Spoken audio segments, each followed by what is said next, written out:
There is no doubt that the American Revolution changed the world forever.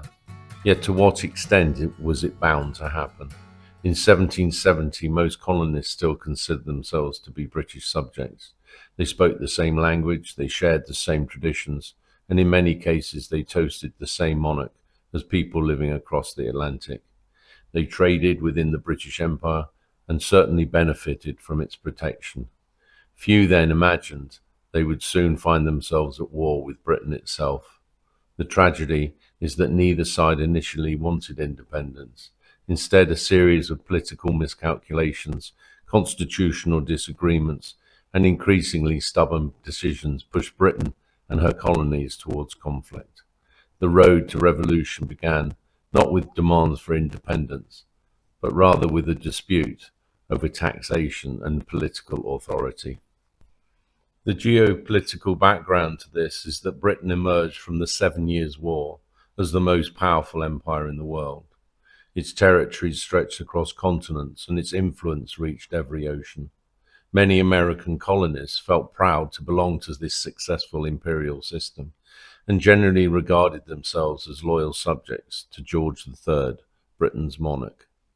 Yet Britain's imperial victory had come at tremendous financial cost, and Lord North, Britain's Prime Minister, representing his king, inherited a vast empire but also enormous debts. To ministers in London, the solution appeared straightforward.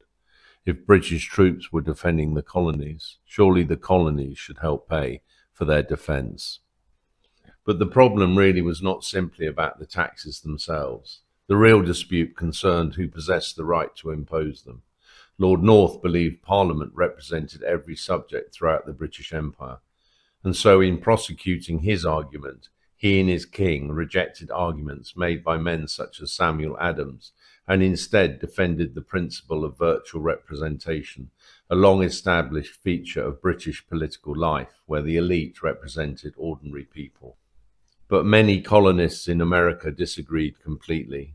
Men such as Adams, one of Boston's leading Patriot leaders, argued that taxation required the consent of elected representatives, and increasingly came to believe that distant politicians in London neither understood colonial concerns nor respected colonial liberties.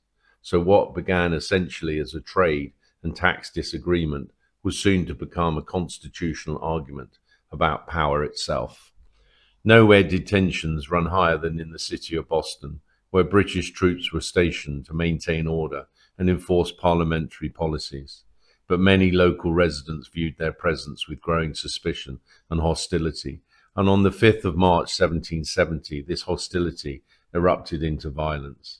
Surrounded by an angry crowd, British soldiers opened fire, killing 5 colonists in what quickly became known as the Boston Massacre. The crisis was no longer constitutional. It was becoming emotional, personal, and increasingly difficult to contain. Resentment and rancor increased until 1773, when Lord North believed that he had found a practical solution to a difficult problem. His Tea Act would support the struggling East India Company while maintaining parliamentary authority in North America. In London, the measure appeared sensible and reasonable, but in Boston, many colonists believed it concealed a dangerous trap. If they accepted the tea, they feared they would also accept Parliament's right to tax them. So on a cold December night, protesters boarded ships anchored in Boston Harbor, throwing hundreds of chests of tea into the water below. The destruction shocked Britain and convinced many politicians in London that authority must now be firmly restored.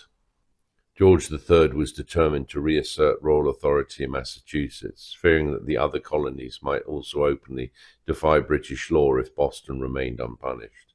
As a result, Lord North's government responded, passing in London a series of 4 punitive Acts of Parliament that later in America became known as the Intolerable Acts. These closed the port of Boston, took away the colony's charter to govern itself, mandated that colonists might be tried in Britain or elsewhere in the empire, and finally imposed the despised Quartering Act, which, applied across all 13 colonies in North America, forced colonists to house British troops. British ministers hoped that these draconian measures would isolate radical troublemakers, but instead they united and rallied the colonies, with sympathy for Boston quickly spreading. Most significantly, many who would soon become Americans saw the need to act collectively, with representatives from 12 out of the 13 colonies gathering in September 1774 at Carpenter's Hall in Philadelphia for the First Continental Congress. As 1774 turned into 1775, relations between Britain and her colonies continued to deteriorate, with feelings on both sides becoming more and more entrenched. Yet neither side at this stage was fighting primarily over American independence. Most colonists still considered themselves loyal subjects of the Crown, but were determined to fight for the restoration of their traditional rights.